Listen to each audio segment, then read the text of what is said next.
We're live. We are live. We are live. Woo! Yay! Fantastic.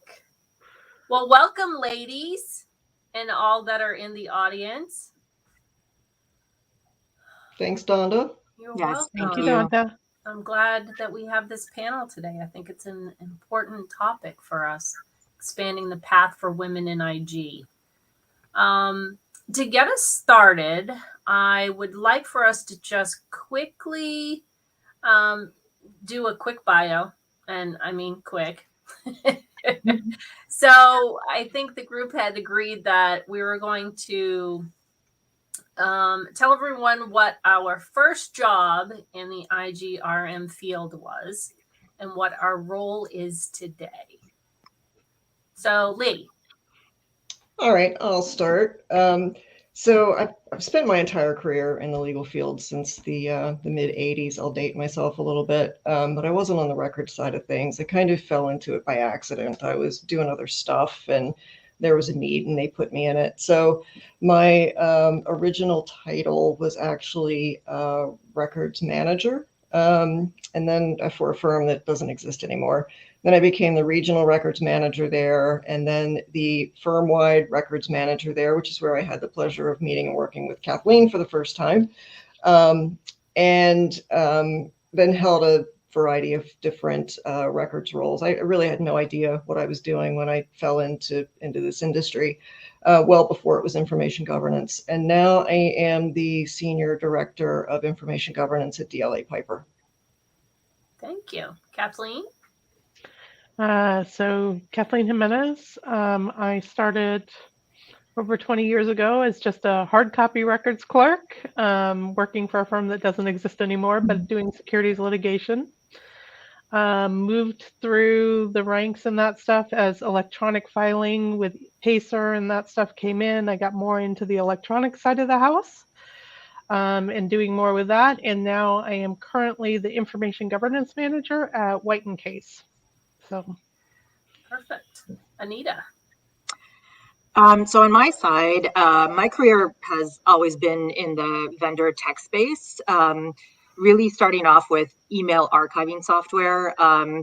So at that time, regulations and guidelines around how long to keep data, primarily obviously referencing emails, was just coming out. And so many organizations were looking for help on building policies around that. And that's really how I got started in working with specifically an attorney who specialized in this. And we did a lot of workshops that we ran with, executive leadership teams at organizations across the country. A lot of them had just happened to be in the healthcare space. So to really develop sort of a expertise in the healthcare space.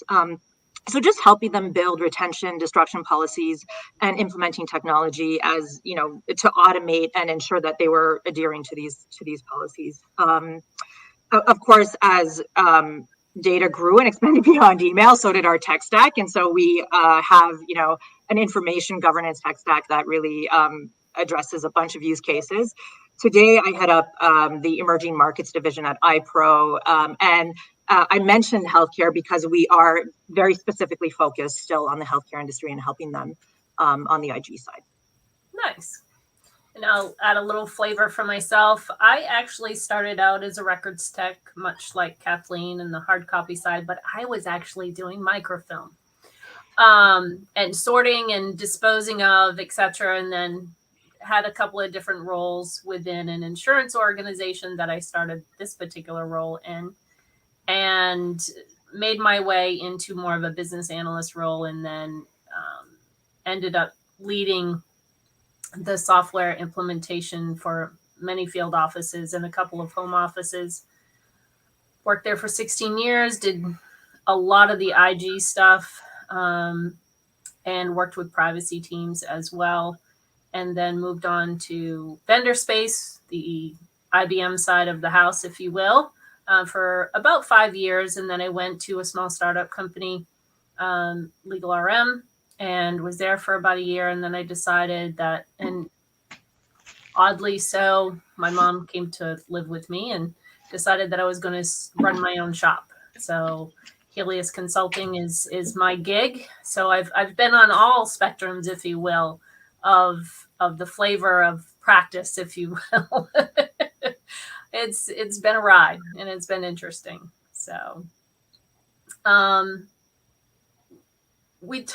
just brought up flavors of practice. So Lee, Kathleen, and Anita, you have a lot of knowledge within the law firm space as practitioners, and the vendor side. What's one thing that you would, for those in the audience that live in the spaces that you do, or, Anita, dealing with the healthcare side of things, what's one thing that you would give for other women in the IG space as a piece of advice? I think in terms of, the IG space and just how it's evolved over time, that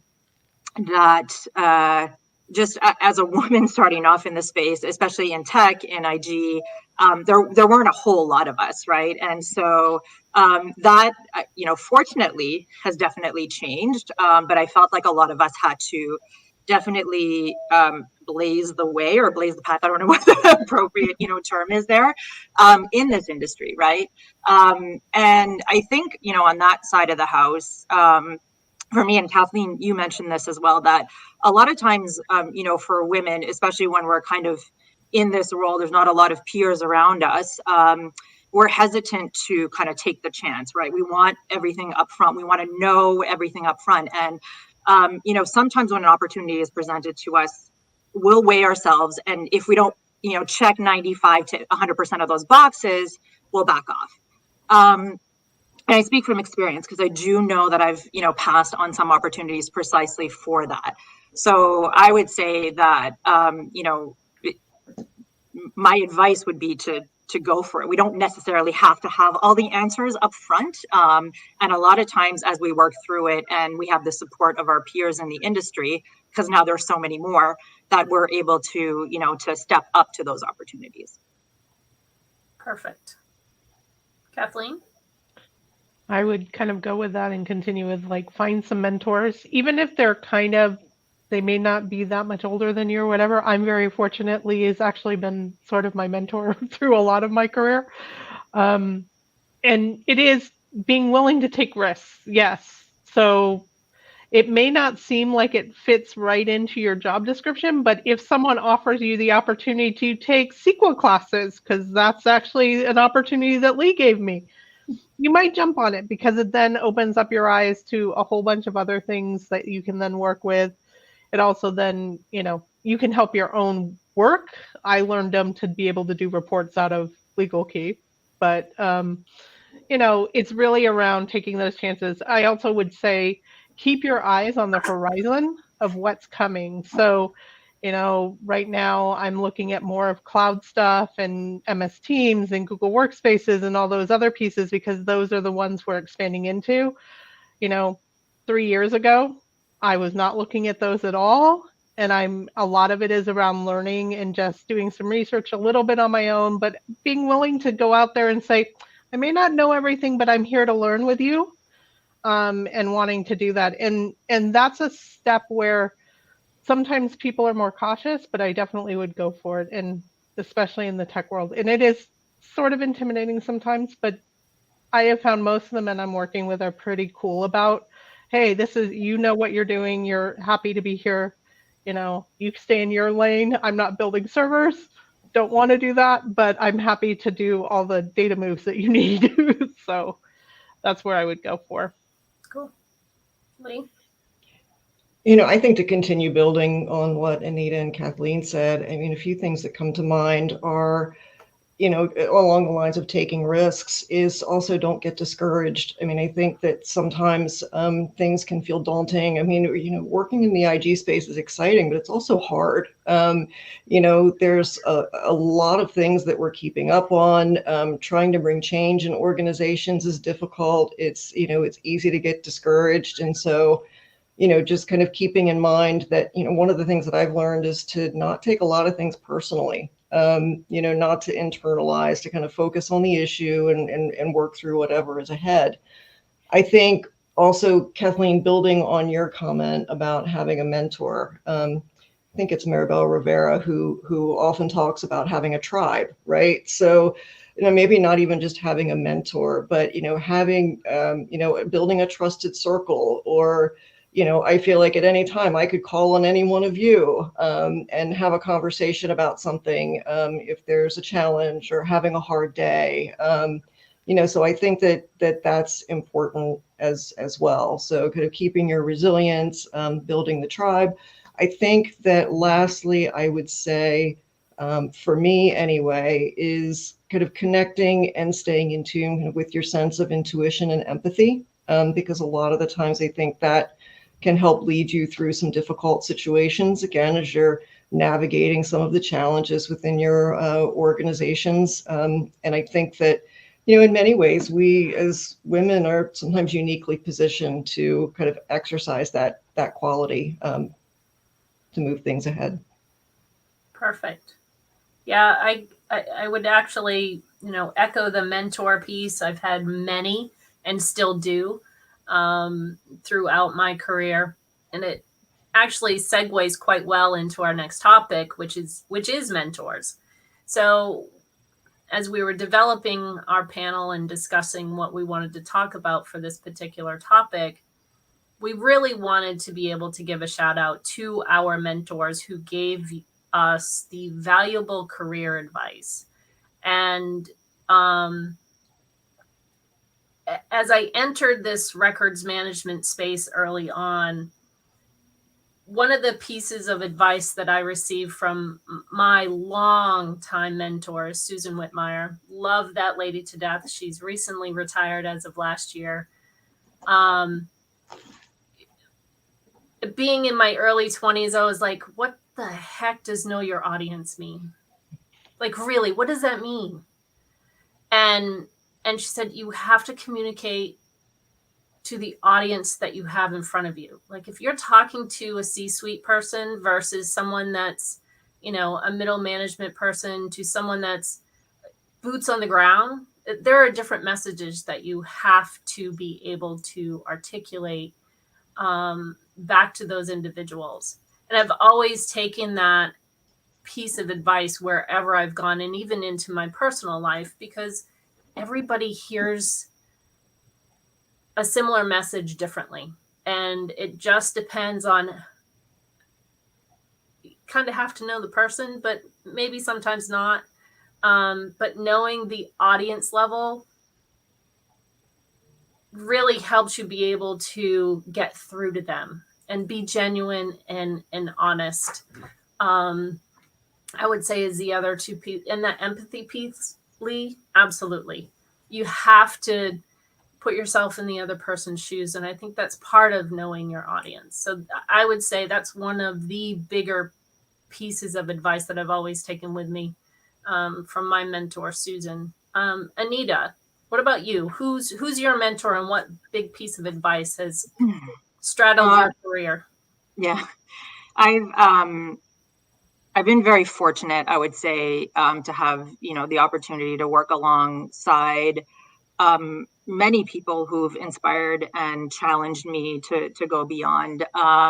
So a bunch of names are sort of popping into my head, at this point, and they've really taught me, how to do things, so how to navigate my career, sometimes how not to do things, which is equally important. And then, just to, made me a better leader, as, all of the items that you've mentioned in terms of definitely knowing your audience. So the ability to communicate, the ability to bring in authenticity, empathy, and, things like that maybe traditionally have not been part of, the workplace, into my style. And so, for me, when I thought about mentorship, there were, a couple of main people that popped up.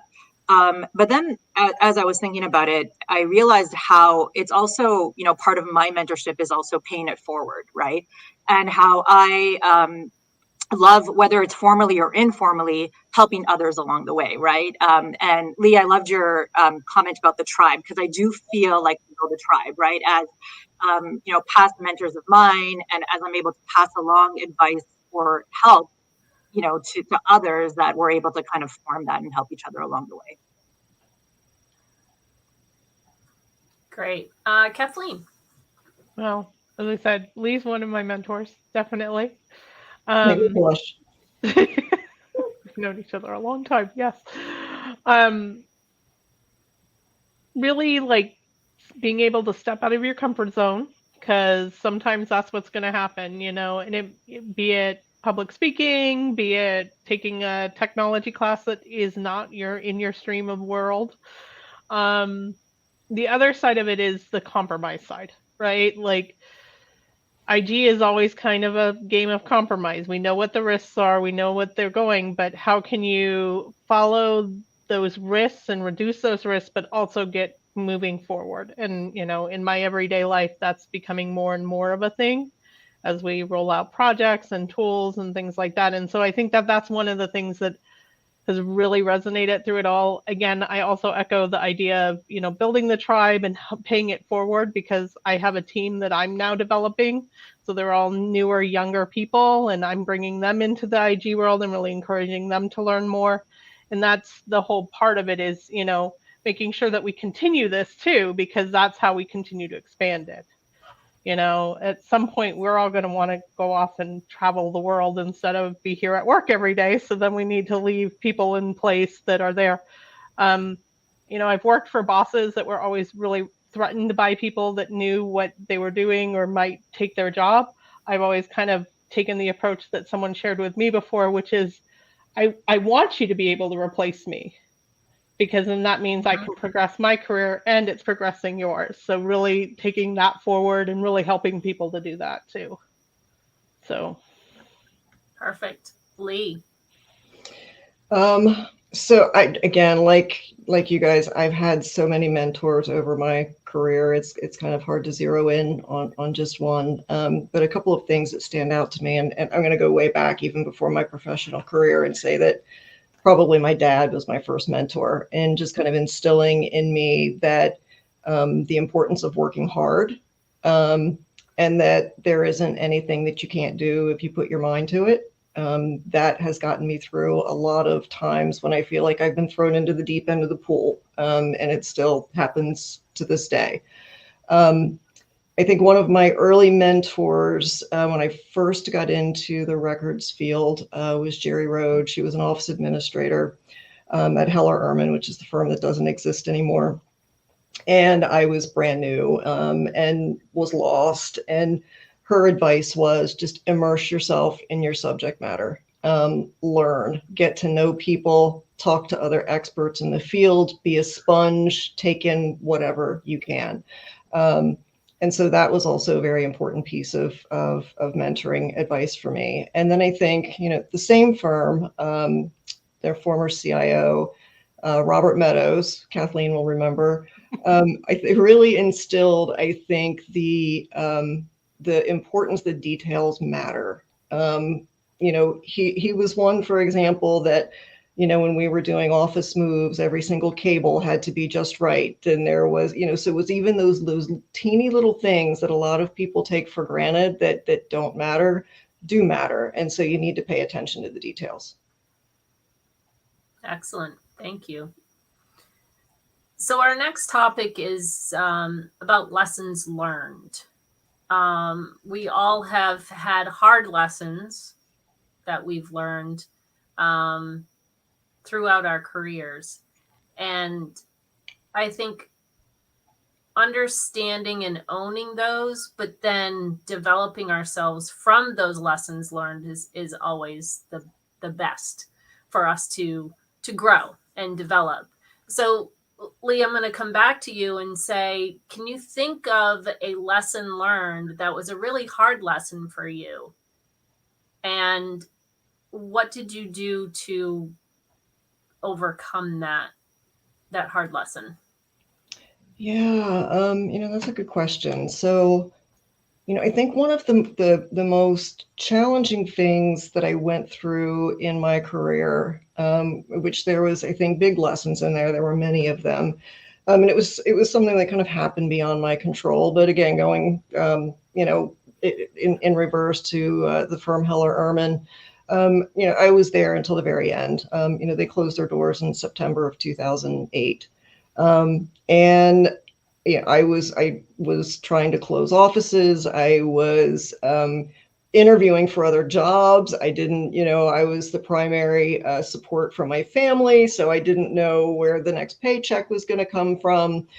So there was just a lot going on at a time where, frankly, the pressure of it all could have broken me. And you learn to be resilient, and you learn to kind of dig in your heels. You get resourceful.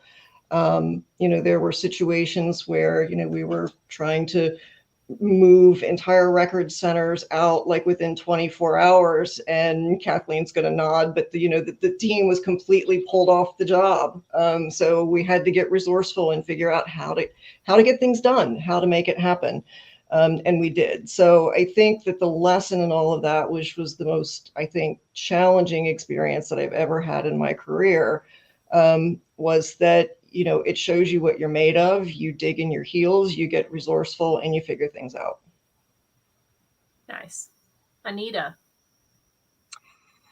As I was thinking about, lessons learned, I came back to the point, and I had already mentioned this earlier, as I was reflecting back at a lot of the opportunities that were some opportunities that were presented to me that I didn't necessarily capitalize on, that kind of stood out to me as a lesson learned. And so I'm bringing it up again only because I do feel that it is, an important point with regards to just women in general, right? And then women in IG specifically, as things are evolving and adapting with IG, that there are going to be so many more opportunities that are going to arise, right? And so the ability to just kind of grab the bull by the horns and go for it. So that I think it's definitely a huge, lesson learned for me. Just building upon Lee's resilience, because resiliency kind of came up multiple times in my kind of head as I was, looking through these as well. That's really important. As we're kind of working through this, there are often times where it just feels like you're beating your head against a wall. And you realize that you have to stick with it to make that breakthrough. And so just stick with it, right? Because if you do kind of give up, you might be that close to the finish line, right? Or making that breakthrough that you're able to move forward with the initiative, that you're trying to push through. Yeah, good one. Kathleen. Resilience is definitely in there because I've actually been at two firms that went under, unfortunately. I can remember the days. Yeah, some of them are much harder, but I probably would look more at learning to be flexible, and that compromise thing is another piece of it, because it's a hard lesson when you kind of get called on the carpet because you're not being flexible enough, or they figure you're too resilient, or they take you off a project that you're really interested in because you couldn't make compromises, right? And sometimes, yes, there's places where you can't make those compromises. I totally get that, but also just understanding it. And the other thing I will put out there is, I don't know how I, as a woman, am a frustration crier. And that concept of sometimes you're going to have to walk away from the meeting and walk away, take a break, get out of there, because it's just going to drive you crazy to keep doing it. Take the step back, regroup, consider it, and then come back, because that's the one thing that is really hard, to be in like a big meeting where there's lots of bigwigs in there and you're really frustrated with what's going on. And you've probably been at this for 6 months before that meeting, and it's just really hard. And sometimes you're just going to have to take the deep breath, sit back, think about how you can regroup. And that's a hard lesson to learn, because it's you almost sometimes feel like you're compromising on your job. Like my job is to prevent risk and to make sure the firm's in a better place, but I might have to step back and say, okay, I need to come back at this as a different way. And that is a hard thing to learn. The other thing that I would say is the art of delegation. Yeah. So, we want to be able to show that we can do everything, but you got to learn to start passing off some of that work, because you can't. You've got to have that, I can't do 8 things in the day. I can only do 4. So someone else needs to do those other 4s. And that's another big hard thing. And you don't want to feel like you're overburdening someone else or you're not pulling your weight. That's another hard lesson to learn. So those are the 2 I would probably say. It's just flexibility and delegation. That's a good one, Kathleen. Yeah, I forgot about that, but I think the art of delegation is super important. Yeah, no, thank you for bringing that up. Yeah. So I think I'll add to the lessons learned that, and sometimes I'm still struggling with this one, and we kind of alluded to it earlier, is the limiting yourself. Mm-hmm. I don't know it 100%, therefore I can't do it mindset. And over the last probably, I don't know, 3 or 4 years, I've really become into a point where I'm like, screw that. Like, why am I having that mindset? Your mindset has to be, I can do anything as long as I put my mind to it, Mm-hmm. And for so many years in my younger days, I did that. I limited myself. I loved the team that I worked with. I loved the team. I loved the people. But I was afraid to expand beyond that because it was the unknown. So don't be afraid of the unknown. The unknown is exciting. It's fun. You get to learn new things and you meet new people. You expand that tribe, that team. It's just the coolest thing ever. Don't limit yourself. And I wish, my 50-something-year-old self could go back and tell my 20-something-year-old self and kind of start over, but maybe not. But yeah, that would be my big lesson learned from growing up into this industry is if somebody gives you that opportunity or says, try something different, do it. If you don't like it, you're in control. You can always change. You can move it. You can say, you know what, this isn't for me. I'm going to do what I want to do. I want to do something that excites me. So don't let someone else box you in. And more importantly, don't box yourself in. So yeah, I agree with that, Donna. The comfort zone is safe, but it's boring, and that's not where growth happens. Yep, absolutely. Absolutely. So next topic, to help expand the opportunities for women in IG are talking about hard skills. And Anita, I'm going to start with you. We had 2 options here. What has helped in your career from a hard skill perspective? Or what must-have skill do you think women in IG need today to be successful? I'll try and squish the 2 together, maybe. When I was thinking about skills, and this may not be hard skills, but we can always kind of tie it back to them. But again, the 2 words that popped into my head was adaptability and resilience. As skills that have helped me through this. And I'll start with adaptability in the sense of continuously learning. And we've touched upon that a little bit, right? And being able to adapt to different situations. Donda, to your point about adapting to your audience, right? So that might be how you change your message depending on who you're speaking to, or adapting to the shift of IG, right? And where it's going. So Kathleen, you mentioned teams and, other sort of data sources that are coming into play that maybe weren't there 5 years ago, 10 years ago, right? That now we have to start considering and building into our practice. So I think that just having that adaptability, the continuous learning, having that mindset is, really important for us as we move through this. The resiliency, I mean, we've talked it already. We've talked about it already. So that's really about, keeping with it. Someone said this, but change is hard. Change is hard across the board, right? For anyone, whether that's in your personal life or professional life. And a lot of times when we're trying to effectuate change in an organization, that's not always met with open arms, right? And so that's definitely, an aspect of just to keep with it and to keep going and trying different avenues, right? In terms of your message and your path. Great. Thank you. Lee?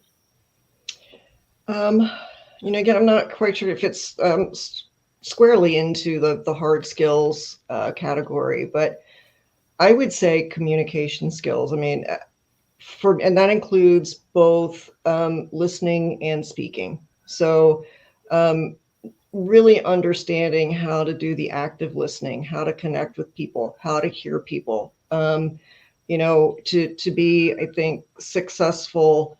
I've worked with a lot of folks that are really good at talking at you, but not necessarily talking with you and hearing what you have to say. And again, that kind of touches into some of the empathy that we were talking about, but, understanding where someone is, what they need, what's important to them. And that, I think, relates to managing your team and your staff, but then also, with the people that you're working with, in a law firm, the attorneys and staff. I found that you can get much more engagement and adoption if you take a couple of minutes to hear them out. What are your pain points? How do you work? And then, really listen to that and interpret it into what it is that you're trying to accomplish. And then, back to the speaking piece, we touched on it earlier, kind of knowing your audience. What I'm saying and how I'm saying it will be different depending upon who I'm talking to. And so I need to take that into consideration. It could be because of their role within the organization. It could be just because I've been listening to what they're saying. I know what's meaningful for them, and I can adjust, my approach and communicate in a way that helps build that relationship and fosters trust and helps bring some of that change. Perfect. Kathleen? So both Anita and Lee had really good answers. But I'll go more like hard skill sort of stuff is learning new technologies. So, and not being intimidated by them. Unfortunately, yes, they're scary at first. I know anyone who has looked at the back end of Teams knows that that's an ugly quagmire of monster, right? And it's really intimidating at first when you start getting into them, but being willing to do a little research, keep out there, learn more skills that way. The other thing that I'm going to put out there, because it makes you an asset to support your team and everything like that, is the ability to do reporting that's meaningful. So learning, either Power BI, Excel, whatever other tools you might have for reporting, and being able to tell the story and the metrics. Because when you need to justify why you shouldn't be cutting staff or you need more staff, proving why your retention is working. We're reducing risk because we're getting rid of thousands of terabytes of data every year. That all is important stuff in our world. And it's a skill that not a ton of people can do, I'm finding. And so that's also a place where if you are the only person in the room that can do that, you're going to be able to move ahead. Because it also speaks to any corporation, law firm, whatever, they're looking at their bottom line too. So how can you bring value to them? So. Yep. Nice. Yeah, I would echo definitely the technology side of our IG space, and not just the technologies that are within our own organizations, but also what's out there. There's a couple that are sponsoring this event. Learn what they're doing, at least from a high level. You may have a colleague, and this is the way I always think is, I, as a consulting individual, don't really right now have a need for that software, but I have clients in the future, or I have colleagues that may come to me and ask. Lee comes and says, hey, I have this other colleague. I'm not in that space, but Donda, you've been in the financial services space. What have you seen? And if I can understand at the higher level to have a quick conversation with another colleague or with another client to help them and guide them on their journey to selection of a piece of software, I think that's of great value, not only to myself in developing those skills, but also to others of the tribe. So, moving on. Changing landscape. So this really speaks about you as the individual. What's next for you, Kathleen? What's on the horizon for you to develop additional skills, or say, I'm going to throw this out there, moving out of the law firm space and moving somewhere else? Have you thought about doing that? Is there, another space that you have interest in, but you just haven't tackled it yet? I don't know that I'd move out of the law firm space. I'm a little intimidated by some of the corporate stuff, like when you get into the government. Like, I don't know if I want to go into the government work. But I'm definitely looking. I mean, I'm kind of in a weird space where, my daughter's in college, so now I'm kind of looking at what I want to do next. And, it may be going back to school, learning more about privacy, like the concept of a CISO. That is a new position that is definitely very interesting. So, and it kind of melds a lot of the stuff I'm working on now. So, understanding, as we work through some of our stuff in cloud, like understanding the security side of it, along with how do we manage the data and the information that's in there, all the privacy stuff that's coming up. And just kind of, I personally think that a lot of corporations, and it's not just law firms, would do better if they had more people that understood the data and the user's interaction with the data that's going into their systems when they're building systems or selecting systems. They may be in a better place long term to support their risk and reduce their risk, because then they're building from the beginning. Privacy by design has been a concept for a long time, but I think that information governance by design is also something else that really needs to start coming into play. So that's where I would say it's where my thoughts are heading in that stuff. Perfect. Anita, you're in the vendor space. I am, yeah. And I love what I do. So I don't, see a huge change on the horizon. I mean, personally, I'm in a different spot than Kathleen. I have 2 little ones. So my personal life is very, keeping up with them. And so, but, professionally, I really do love what I do. I think the IG space, and we've talked about this, is evolving so rapidly. So I'm the type of person that can get bored very easily or quickly. And because it's evolving so rapidly, there's so many new things happening. I find it's a very exciting time, to be in it. I work with like heavily regulated, heavily litigated industries. So healthcare being a big one, but I can see maybe my change will be, foraying into financial services, for example, right? And taking a deeper dive there, but not a huge change on the horizon. Yeah. Understood. Lee. I think I can echo what Kathleen and Anita have said. I don't see any huge changes on the horizon for me. It's one of the things that I've learned over the course of my career is that you can plan things out and then you still don't know what to expect.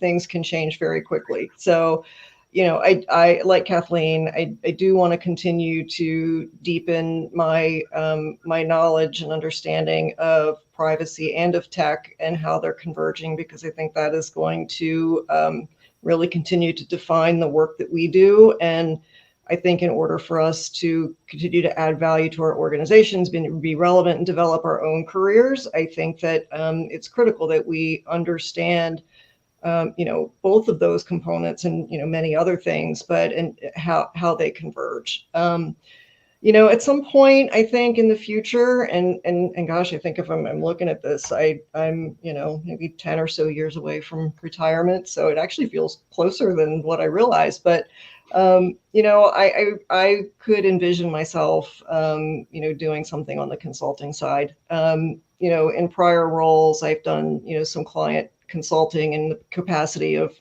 the firm's clients, and I've really enjoyed that, solving the different problems, understanding the different types of organizations, and so I could see myself doing that for a while, before I finally hang up my hat and go work at PetSmart.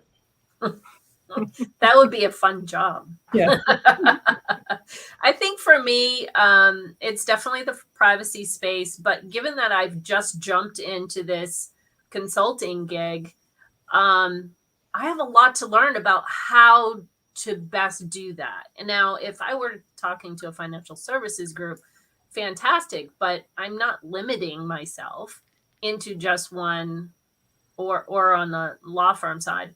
I'm not limiting myself to those two types of markets. So for me, not only learning more about privacy and hopefully in the next year or so getting one of their multiple certifications, but I would say expanding the knowledge of another market that I've never been into, because that's where also I'm going to grow and learn. And there are so many markets out there that they need IG. They just don't know that they need IG yet. So the opportunity is there. And that excites me. The ability to learn a new market and understand what their pain points are and see what I can do to help them. So we are about 3 minutes out. I want to make sure that we're on task. So each of us is going to get like 30 seconds-ish, 45 seconds of, we were going to share our top 2 pieces of career advice. And we've kind of done some of that throughout. But to round us out, is there one other thing as we've been talking that just keeps playing in the back of your head that you've just really, I really need to emphasize this particular thing? Or I haven't said this yet, and I think it's great for women in our industry to hear? Anita. I don't know if I haven't said it yet, but my 2 things are, and very quickly, just go for it. Building off our lessons learned. And then number 2, don't be afraid to be you, right? With all the things that we've said, that sometimes like the frustration cry, I relate to that, right? Like, just don't be afraid to be you, just adapt to what you need, right, in the workplace. Great. Kathleen. I would say one thing I haven't said is don't be afraid to promote yourself. That's something that I tend to not do. And yet what you're doing, and you own that it. You are a subject matter expert in your field. And then just keep going forward is, again, the big thing. Look forward and keep going. Lee. My 2 things, I think, would be always continue to invest in learning, whether it's formal learning or just absorbing from other people, which ties into my next point is I can't overstate the value, at least for me, of building a network. Ties into the comment earlier about the tribe, but understanding, have your experts. We can't possibly know everything. So, putting yourself out there, getting to know people in the industry, getting to know what they do, and then, being able to tap into their expertise and things like that when you need it. I think that's been something that's been pivotal for me. Yeah, I would echo that. Absolutely, Lee. And, I think I would add here that go do something that scares the crap out of you. Mm-hmm. Honestly, like I really didn't think this consulting thing was something that I was going to do. Like I kept thinking about it, and then my career coach, she just like I was wondering when you were going to decide that Just this is do it. really what you wanted to do. You just had to make the decision yourself. And is it scary? Yeah, sometimes. But is it exciting? Does it give you that adrenaline rush? If you get that from something, even if it's not related to your career, but something that's going to develop you to build your confidence, put your foot out there and start dancing. Honestly, because you'll get a great feeling from it when you do it. So as our time is up, there is a table outside of our room. If you want to chat with us, we can be there. If you have any questions or just want to network a little bit and build your own little tribe, we are here for you. So I hope you all have been able to get some knowledge nuggets out of this. So thank you very much, and we will see you shortly.